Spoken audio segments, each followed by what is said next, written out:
Ho, ho, ho. On this episode of MythBusters, I caught these monkeys just this morning. 'tis the season to bust holiday myths. It's alive! As Jamie and Adam overflow with goodwill. Attempting to make a merry Coke and Mentos Rube Goldberg machine. Arise, my son. And Carrie, Grant, and Tori break it down to find out how to keep your tree evergreen. I like to style the tree. I give it a little bit more fullness right around, here. Cook a festive roast on a radar.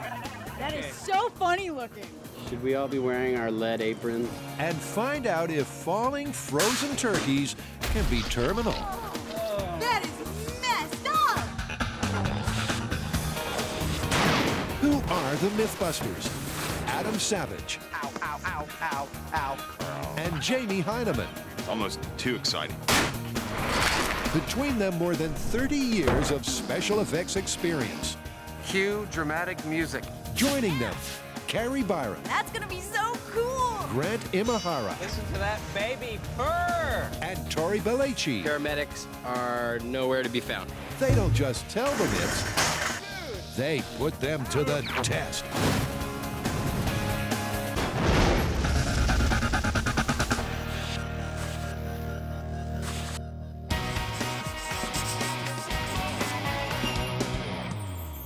Ho, ho, ho. Ho ho yourself. It's Christmas. We have to do something about it. It's not really my bag. What are you going to be doing on Christmas morning? I'll be in the shop like always. See, if you're already going to be there, let's shoot a Christmas special. Okay. Excellent. Christmas myths, here we go. Whether you think the Yuletide season is the most magical time of the year or a bunch of bah humbug, it's full of fables Jamie and Adam can't wait to unwrap for you. What do you say we do something special for the fans? That sounds like a great idea. What do you have in mind? I'm thinking like a Rube Goldberg Christmas contraption. I love the idea, but where's the myth? We don't need a myth. We can just have some fun. It's Christmas. We can make this big machine that's got Mentos and soda going off. It's a Christmas theme, all sorts of mechanical stuff, explosions, you name it, we'll throw it in. I love it. Let's do it. Great. But what the heck is it? A Rube Goldberg machine is a series of elaborate mechanical things. Like a domino effect, each activates the next to a very simple conclusion, like peeling a banana. The EP Birds made a version recently using that gushy marvel of Diet Coke and Mentos. And their popular internet creation is about to get a whole new MythBusters makeover. The guys have made Rube Goldberg machines before for big budget commercials. And they've learned the most important element of all is a plan. So the plan starts off like this. You've got a Mentos candy that's rolling down a ramp. It falls into a soda bottle. That erupts. It knocks a paddle wheel, which... Let's move it along. We don't want to spoil the surprise. The float comes up and turns the Christmas tree lights on. And that's how it's all going to work. Phew. Now, to add to the holiday season rush, MythBusters deadlines are way tighter than Hollywood's. The biggest constraint for this is time. We've got to make this thing basically a 100-foot-long device with about, 50 or 60 moving parts. And we've only got a couple of days to do it. To power their invention, Adam and Jamie are using the volatile combination of Mentos and soda. In a recent myth, the guys blew the lid off this global phenomenon. They discovered the active ingredients in the Mentos and Diet Coke, combined with the effect of nucleation created from the pitted surface of the candy itself, cause a rapid release of carbon dioxide and a Krakatoa of cola. Jamie gets to work on the starter motor for the whole rig, an inverted metal and mesh cone that has soda bottles welded to the rim. This sweet baby doesn't run on gas. What we do is take just any chunk of steel will do, like this nut, perch that on the inside of the neck of the bottle. We put our Mentos on it, and then when we yank the magnet away, we get that. Time for a test run. And 3, 2, 1.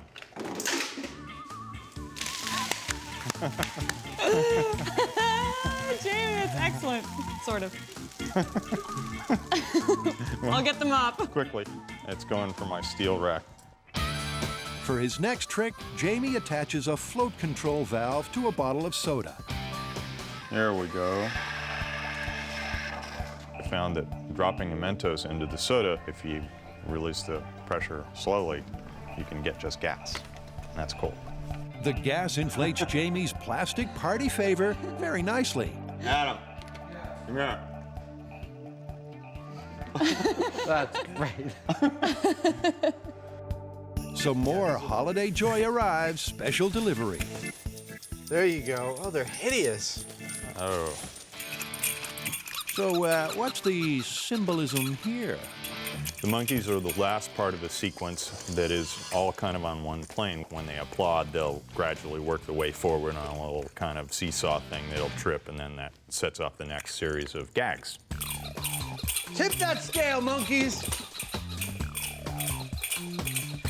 Bye. Goodbye, my little friend. And you too.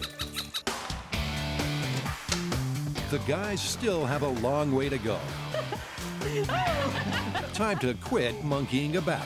Come on down to Jamie's Monkey Warehouse. We got the monkeys all day long.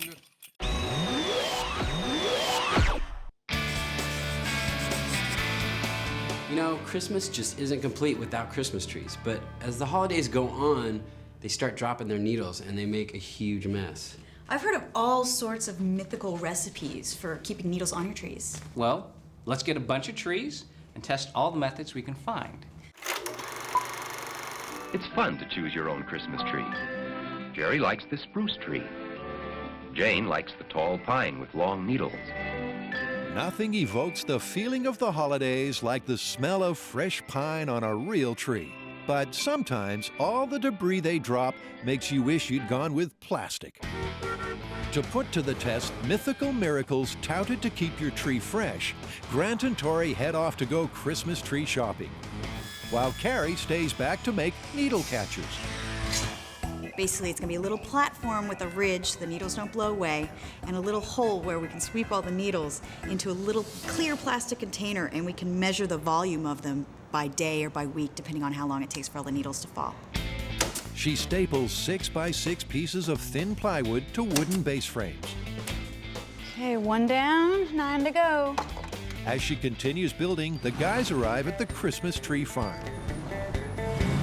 But as they drive through the gate, they run into a little problem. Tori and Grant are used to being stopped at the door, but that's usually when they're trying to get into a fancy restaurant. It's not exactly a great first impression. Yeah, just go down to the tree farm and get us some trees. Luckily, John, the owner, is an easygoing guy. John, nice to meet you. I'm Tori. Grant, nice to meet you. Sorry about the sign. No problem. Heard it. John's preferred method of keeping his trees moist is plain and simple. We put them in water. Water? Yeah. Anything you put in there is apt to impair this physiology of this tremendous suction developed by the capillary action. Water is the best you can use. So what does he think about other people's crazy concoctions? I think people will go for their thing that they like best. They empathize with this tree, of course, and they want to feed it something they like. Grant and Tori pick out 10 Douglas firs, all the same size. Okay, definitely not that one. No? When I was a kid, we couldn't afford ornaments. Their trees selected and measured, they cut them down and load them into the truck. Before they leave, they have to do one more thing. Put John's sign back up. A little more. Stop. Not again. Sorry. Did that sound good? That didn't sound good. It's not exactly a great last impression either. Really, I'm fixing it. John, here's some gratis airtime to say sorry.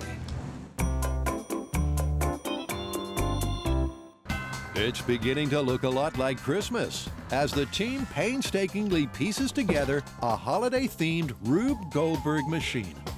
Jamie and I are building a kind of mechanical Christmas pageant machine. We're trying to make it something that's both filmable and interesting and involves all these different things. Mentos and cola, Christmas, mechanical stuff. It's alive! Let's go indoor bowling with Jamie.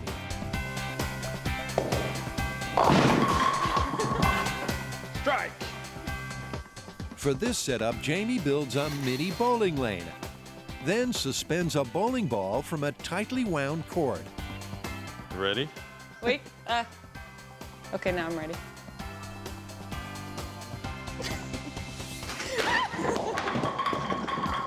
Well, knocked them down. Next, he makes a device that will power his ball. He pours a splash of Diet Coke into a dish and inserts copper wire that's connected to a small motor. The cola acts as a conductor. This little electric motor is right out of a microwave oven. I think probably one of the ones that we've used and destroyed on the show before. It's not getting much power, but it's enough to make it turn, and that's enough for us to pull a little pin out and make the bowling ball drop. Adam's cooking up another trick. He welds an oven to a specially designed steel stand that will serve up an unforgettable holiday meal. So it'll be perched like this. Hammer will hit it.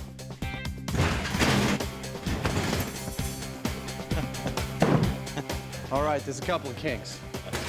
Just a couple, but if they iron them all out, it's going to be a great show. We've got liquids squirting all over the place. We've got chemical reactions. We've got, wheels spinning. We've got balls rolling. We've got things going off, cannons exploding, electrical arcs jumping. Arise, my son. And Buster in a pear tree. Oh, it's awesome. It's like a ballet. So, step right up, folks. The spectacle is about to begin. Back over at M7, the team is prepping their Christmas trees for the Great Needle Drop Fest. So I've taken the advice of the expert. He said to cut an inch above our original cut. This is going to open up the cells and allow whatever we put into our trays to be absorbed into the tree. The trees are inserted through the holes in Carrie's needle catchers and secured to their stands. All righty. Then Grant vacuums up any debris.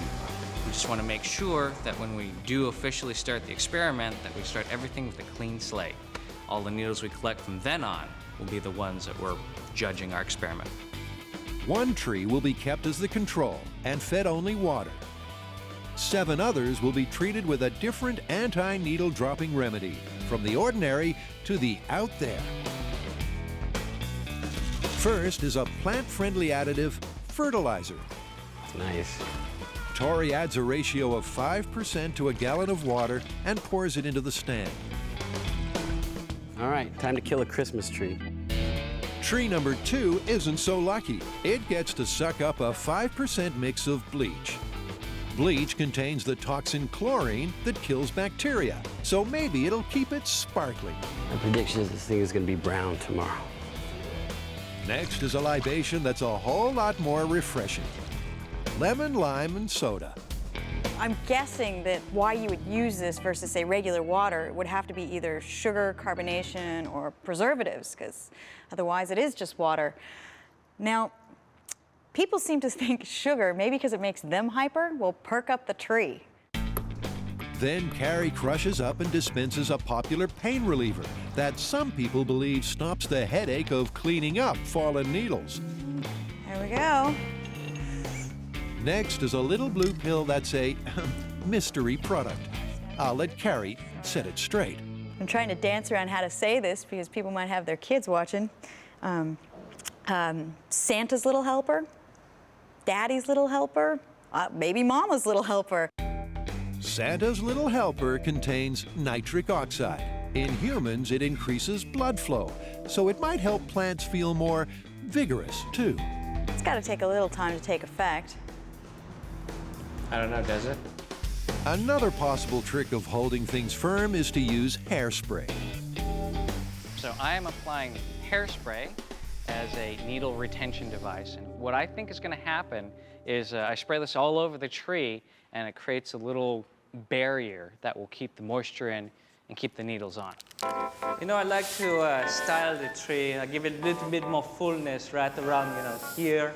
Put the hairspray. Very nice, very nice.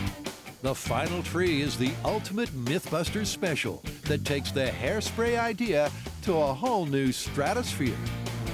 The team suits up and breaks it down old school style. Bring it in. Ain't it funky? Funky. Like a happy hazmat team, they spray the tree all over with a clear coat of urethane.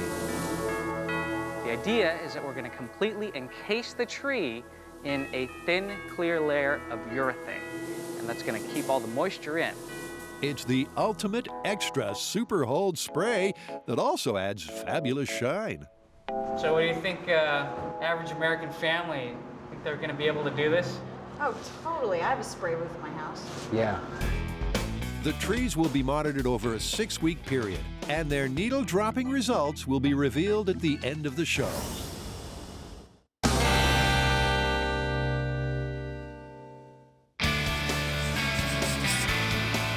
Okay, Christmas is coming. It's time to think about getting the bird. Well, unlike my bean curd substitute turkey, there's all sorts of stories and myths about the dangers of the frozen turkey. I've heard it's cracked floor tiles, like broken toes, and even caused the death of some pets. Well, why don't we separate fact from fiction and see how lethal these frozen turkeys are? Yeah, it'll be like a public service. Exactly. Every holiday season, we humans cause the turkey population to plummet. But is it possible for a falling frozen turkey to turn the tables on us? When dropping turkeys, what do you need? Well, first up, a steel turkey dropper rig to play the role of a frazzled homemaker. Grant is making its power mechanism. I am rigging up the air system for the turkey drop rig, and these are rotary pneumatic air cylinders. When I hit this button, it's going to open up the arms just like that, dropping the turkey. Meanwhile, Tori demonstrates his handyman skills. So we need some hands to hold the turkey for the turkey drop mechanism. So what I'm doing right now, I'm gonna pour up some hands in some urethane, and I'm gonna put this tube, these steel tubes, into the hands, and they will slip into the arms of the rig. He pours the instant urethane into pre-made molds, gives them a shake, and presto. Give him a hand, everyone. Little fella. Don't touch me with those. Well, you don't know where these have been? Okay. Tori attaches his arms to the rig. Put it there. Using a sandbag as a substitute bird, they're ready to test its turkey dropping technique. Ready? 3, 2, 1. Oh, what the heck? Well, looks like we need to make some new hands. Now, that's what I call a firm handshake. Do we want to talk about why I just got hit in the head with a thumb? No. Nah. While the guys make their modifications, Carrie is creating some feet. Adam already has made a mold for our steel cap boot experiment in the past, and I'm going to use this because it makes a great skeleton foot.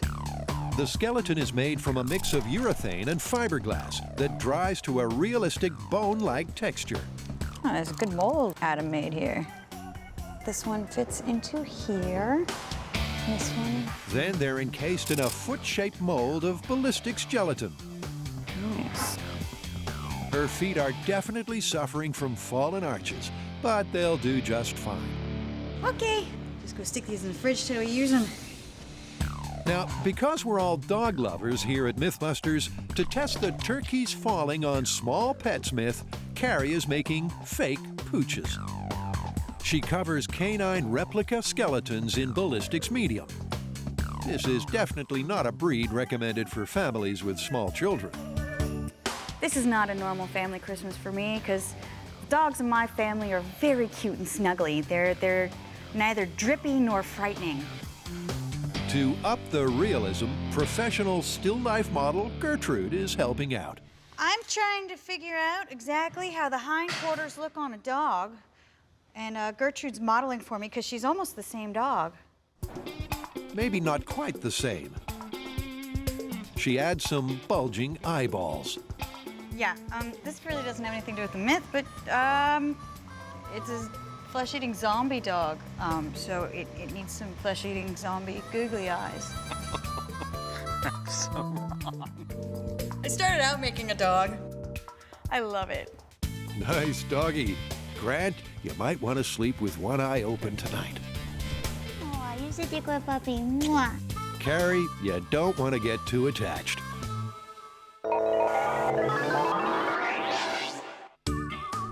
Over at M5, it's going to be a gas. Jamie and Adam are finally ready to activate their Rube Goldberg machine, a 100-foot-long holiday miracle with 60 moving parts. Just to make the point, I wouldn't even walk fast near a lot of this stuff, so nobody breathe on this one, all right?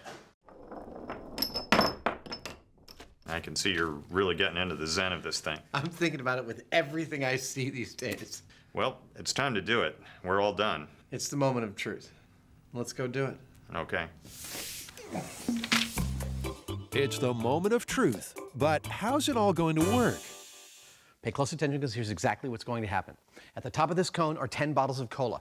At a prescribed moment, Jamie will yank on this string, releasing a Mento into each of those 10 bottles, which will then spray cola down into this funnel, down into this tube, up to this pair of wires, which will make an electrical contact, which will release this motor, sending this bowling ball spinning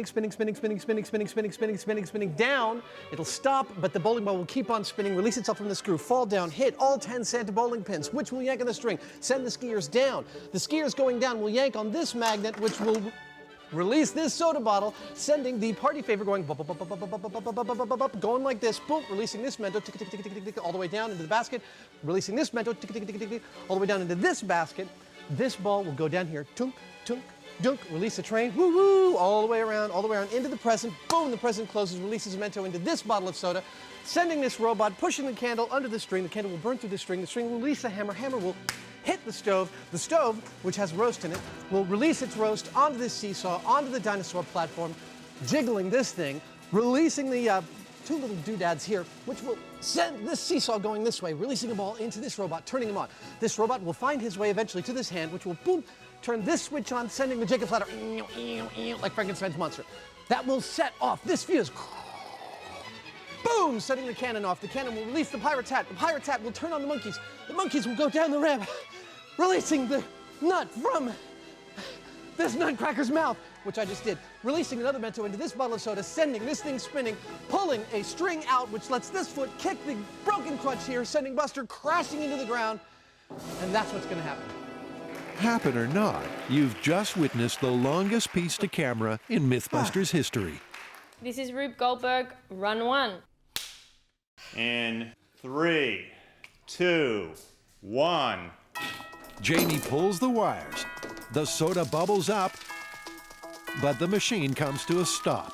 Something needs flushing. Come on. There's something blocking it. That's the problem. The end was above the level. They reposition the tube, mop up, and are ready to go again. Goldberg, run two. 3, 2, 1. This time, the soda passes through the pipe with ease. There she blows. Uh-oh. Triggering Jamie's spinning bowling ball mechanism. Oh, it's very smooth.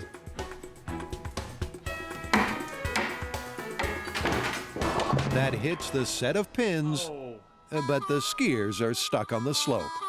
Here we go again. All right. Well, that's the nature of it, of the beast. Reset.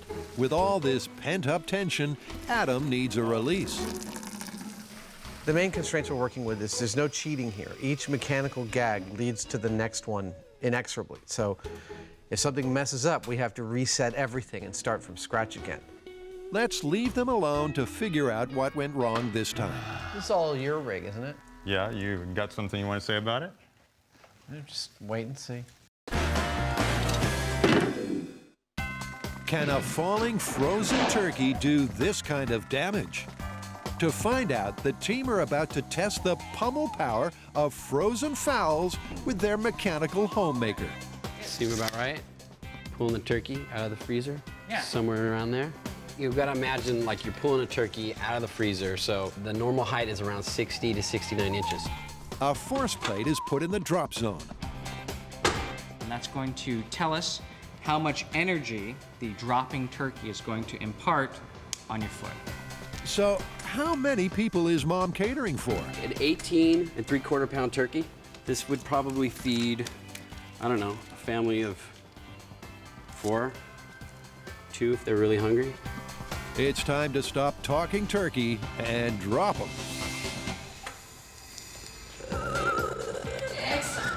Yep, good. In 3, 2, 1. Wow. Okay. Right in the middle. Woo! The bird dived like a boulder, but how hard did it hit? So you can see here the initial hit is 1,901 newtons. And that is... 427.3 pounds. Wow. Dude, that could break your foot. Let's find out, shall we? The plate is removed, and Carrie puts her foot down. This is very, very dangerous. This time, they position the turkey pointing down. It might do more damage. 3, 2, 1. That was a perfect shot. You can feel that. Ouch! Call your podiatrist pronto. The pointed turkey pounded the foot with more than 770 pounds of bone-crunching force. Brutal. That broke the middle of the foot. That's horrible. That threw the thickest bone right here. That was pretty thick. That's a strong part. That was a great shot. The reduced surface area of the pointed turkey applies more concentrated force to the foot, and therefore ups the ouch factor.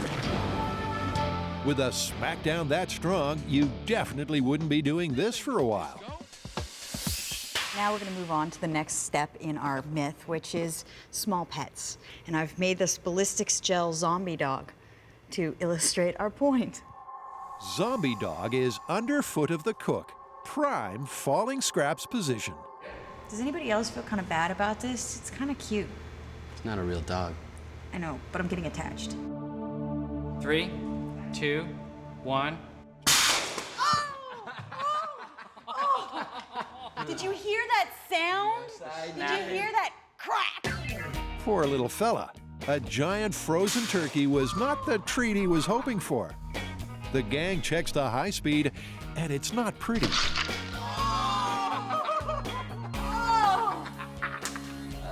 That is messed up. He's still smiling. Didn't break his spirits. Legs look like they broke, back caved. Okay, let's move on to the next one, because I think it's gonna be worse.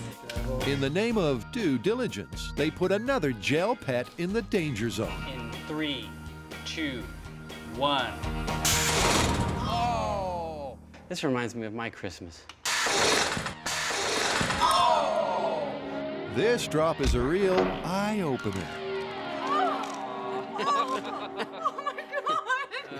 Oh, the head snaps around. His little eye. Legs snap off, the eye comes out. I was sort of like half stoked, half creeped out. I'm all creeped out. Our zombie dogs need urgent medical attention, so the team takes them to a veterinarian to see exactly what kind of injuries they sustained. I dropped a turkey on my pet dog. And then we deep fried it. I can tell. You're just like a regular vet, and so you're probably not used to zombie dogs. No, I'm not used to zombie dogs at all. But we'll see. We'll take a look. Mind if I hold him? Yeah. Oh, he's cute.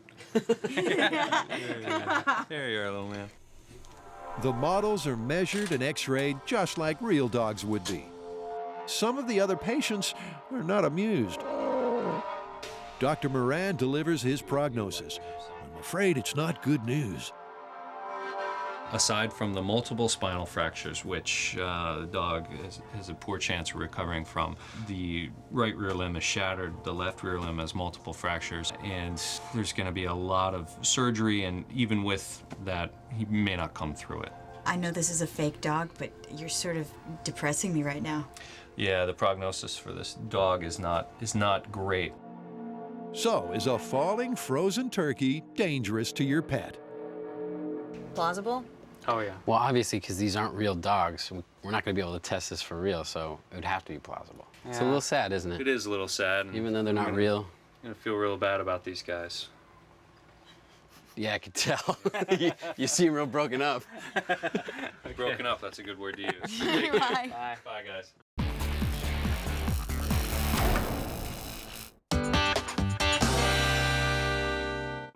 Back at the workshop, the team tends their Christmas tree garden. It's 2 weeks into the test, and each tree is being regularly treated with its chosen method and checked for needle droppage. What I'm doing right now is I'm sweeping up the needles into Carrie's needle catchers, and this way we'll be able to accurately measure which tree is losing more needles. I have to control my breathing, because if I breathe too hard, I might knock off more needles. Carrie and Grant inspect the trees for both needle retention and aesthetics. Last week's pick was soda. Hairspray was my pick. It's doing good. Santa's Little Helper's doing pretty good. Color's not so good. Okay, if you were gonna just judge on color, the control is the greenest. Yeah, the one that we haven't added anything to is looking really good. The reasons for the results may be the soda is adding sugar that gives the tree a boost, and the hairspray is helping keep moisture locked in by gluing the pores of the leaves shut. Surprisingly, the one that's performing the worst is fertilizer. It looks like the tree equivalent of pattern baldness. Something gone horribly, horribly wrong. And how about the MythBusters' ultimate urethane sprayed tree? I would say the worst would definitely be our super painted MythBuster tree. That's turning a really weird red. There are 4 more weeks to go in this Battle of the Pines, and with no frontrunner, it's still any tree's race. Remember, short breaths. For some holiday fun, Jamie and Adam are putting a merry MythBusters twist on the EP Birds Soda and Mentos latest internet spectacle. There's something blocking it. Now, if they could just get it to work. Oh. Goldberg run 3.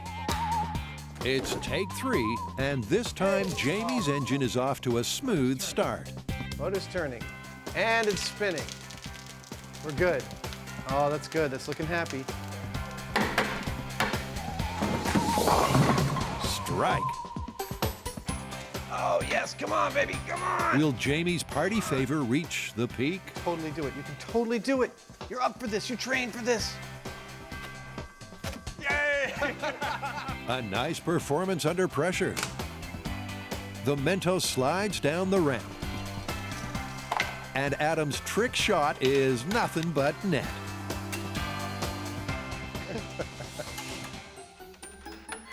The ball boards the train, comes to the end of the line, and triggers their soda swinger. Come on. Come on. There we go. Come on, baby. That's it. Red Robot Man marches into position. Go, robot. Goes. The turkey roll is perfection.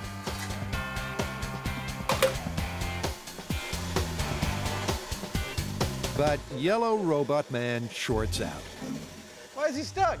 He's never gotten stuck before in his life. Adam is discovering this time of year can be very stressful. Jamie and I have both done rigs like this for commercials before. And when we've done gags like this, I mean, we've had between 2 and 8 weeks to build all the gags, and then like between 3 and 4 days to shoot the whole thing. This rig, 37 gags, we had 1 week to build it and shoot it. How about some holiday music to lift everyone's spirits? Goldberg, run 4. Oh, the string.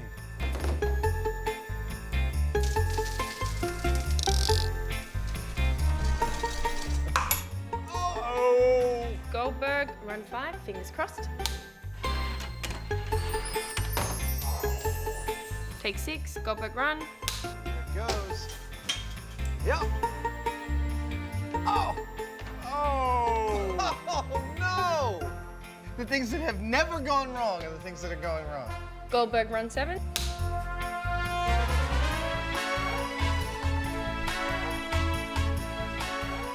What the? Someone's goodwill is fading fast. All the ones that seem totally bulletproof are the ones that are now giving us trouble. In fact, everything that I thought we didn't have to worry about at all are the things that are going wrong with it. Goldberg, take 8.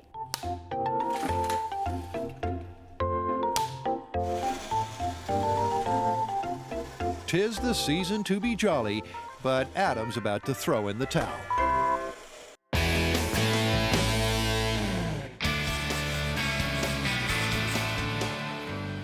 All right, you guys, all this talk about Christmas is making me hungry. Funny you should say that, because we actually found a myth that involves cooking a turkey. Apparently, there's enough radiation coming off of a radio antenna to cook a turkey, just like in your microwave at home.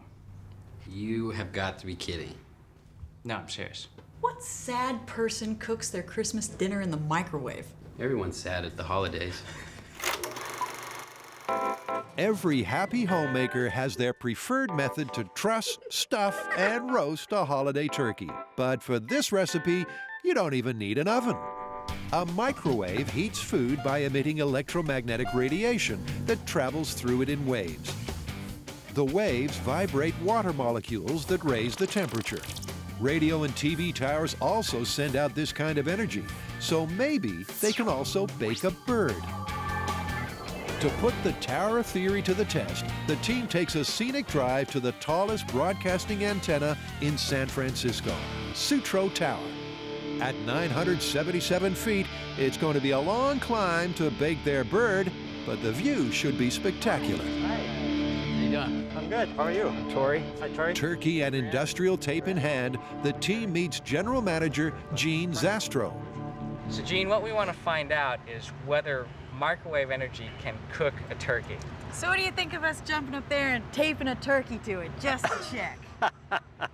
I don't think that's possible. No, permission is denied.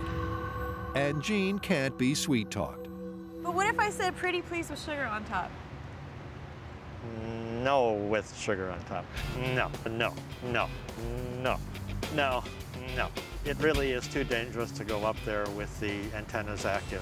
Hey guys, maybe the warning signs strung up all over the site should have been a clue. So does Gene think the TV tower cooking method would have even worked? Microwave transmitters that the stations use are very low power. They're in the neighborhood of a couple of watts, as opposed to a microwave oven, which is, 700, 800, even up to 1,200 watts of power. Plus, it's very confined. Looks like this myth may be plucked. So now what? I think we might have to resort to another plan. Okay. Another plan? Now that's a plan. How about a broadcast news van? You gonna let us try to cook a turkey on top of your van? Yeah, sure, why not? That's how I warm up my coffee. E&G vans use microwave signals to send images on location back to the studio. Video journalist Yoli shows Tori how the beam is sent out. It gets bounced off of here. So the beam is actually being shot out of here. Out of here. And then it sends it out. Uh-huh. Okay. Tori puts a bird fresh from the refrigerator on its mark. All right. And checks its temperature. We're looking at 40 degrees Fahrenheit. Then the dish is raised to the sky, and it's time to go live. We're gonna let it roast for an hour, right? 1 hour. Okay, just tell me when. Okay, 3, 2, 1. Turkey doesn't have much to say. He may not have the right personality for television. This should work. Yeah. It's in the right frequency range, and it's about the right power. Okay. It's just the beam's so tiny, it may only be heating a small So it's portion. just gonna cook a little section? Yeah. After an hour of airtime, it's time to see how much he heated up. All right, 1 hour. It has gone up to 60 degrees. His temperature rose 20 degrees, but that was only from standing in the hot sun. Maybe we just need something bigger. Yeah, that's possible. So it's all aboard the SS Jeremiah O'Brien, a World War II cargo ship to unleash the big guns. Boy. Welcome aboard. I'm Pat Maloney. Carrie. How you doing? I'm Tori. Tori. Nice to meet you. Steady. Steady on that. I don't have my sea legs yet. Captain Maloney is letting our MythBuster landlubbers try to fry on the ship's radar. Radars are another device that emit electromagnetic radiation. So have you ever heard the myth that you can cook your turkey on the radar of your ship? I haven't heard about cooking turkeys. There's risk of sterilization.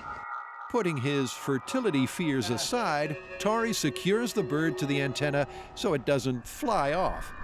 That should hold. Good, because I got vertigo watching you be up there.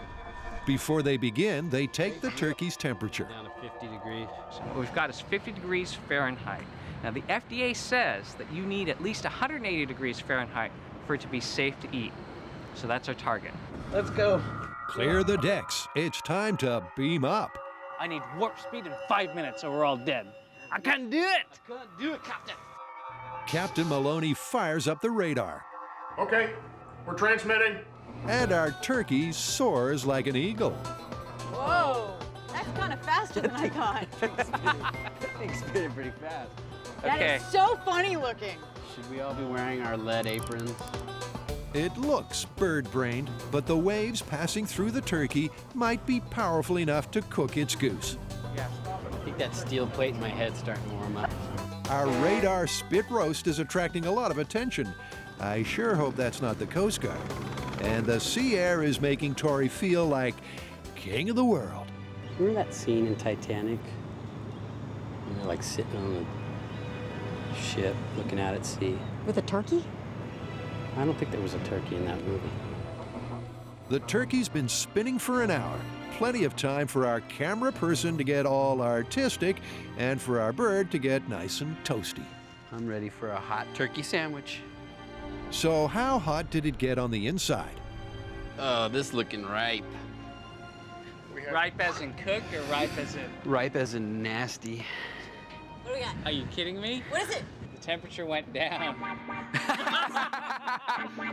Only on MythBusters. It's 45 degrees. The turkey is colder than it was before it went up. Maybe you hit a giblet. There you go. 47 degrees. The wind chill is actually making this turkey colder.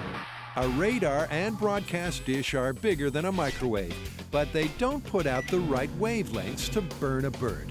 Also, there's no confined space to keep the energy in. This one's definitely busted. Yeah, I would expect it after an hour of exposure to the radar that we would get at least a little increase on the inside. We're not getting anything. I think it's busted. It's actually working better as a refrigeration system than actually cooking the turkey. Great, busted. Cut her down. The myth's done, but not the turkey. Nice catch. For a little fun and to release some frustration, Tori has prepared a bird with his own recipe we cannot reveal. This is MythBusters, and we haven't had an explosion. So I've mixed up a little special stuffing, and hopefully, with this turkey, we'll get some results. Wouldn't be Christmas without an explosion. He places it in the microwave. They seal it up to lock in all its goodness. There you go. Ah, run. And the whole team waits in hungry anticipation. Stand behind. I don't know what's gonna happen. In no time at all, the turkey is done.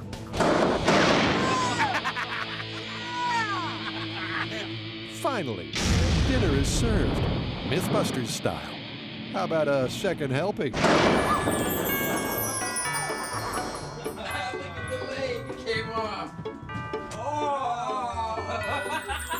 Merry Christmas, you guys. That is the most disgusting turkey I've ever seen. Let's eat.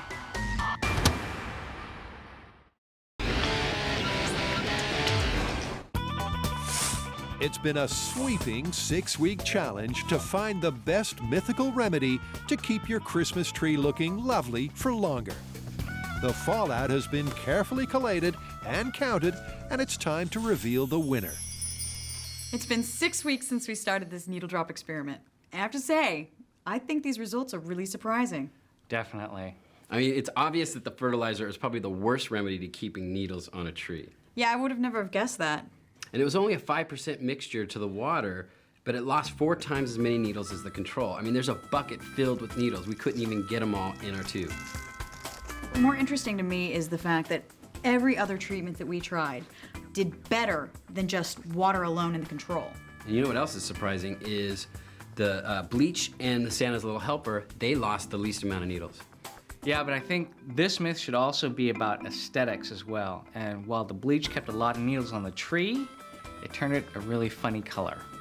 Santa's Little Helper, same thing, retained the most amount of needles, but it looked really, really sickly in the end. All right, well, we need to find a winner. So we're gonna have to find a balance between the needles that fall off and the way the tree looks like after the 6 weeks is up. Okay, well, that winner is definitely hairspray. It kept a lot of needles on the tree, and at the end of the 6 weeks, it still looked really nice.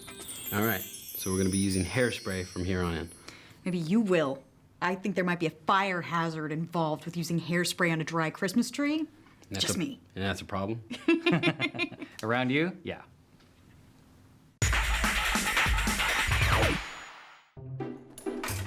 All Jamie and Adam want for Christmas is for their soda and Mentos-powered Rube Goldberg machine to work all the way through, just once. Why is he stuck? He's never gotten stuck before in his life. Until now, there's been little joy. But this is the season for miracles. Nice one. There it goes. We're good. Oh, that's good. That's looking happy. There goes the skiers. There it goes. It's going. It's going. It's going. Come on, baby. Yes! Mentos going. Mentos going.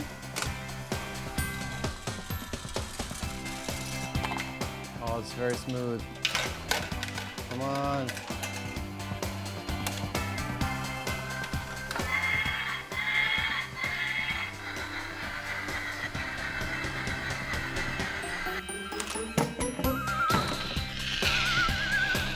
Whoa, hey! There it is. Come on, baby. That's it. Getting out. There it goes. Yes! Yes! Come on, baby. Come on. Come on. Come on, robot. Find your home. Your home is there. That's it. Oh, yes! Get ready for the bang. The monkeys are going.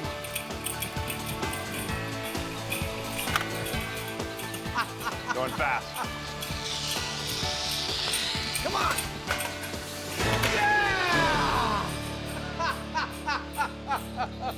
Here's hoping you like your gift and have a holly jolly holiday season.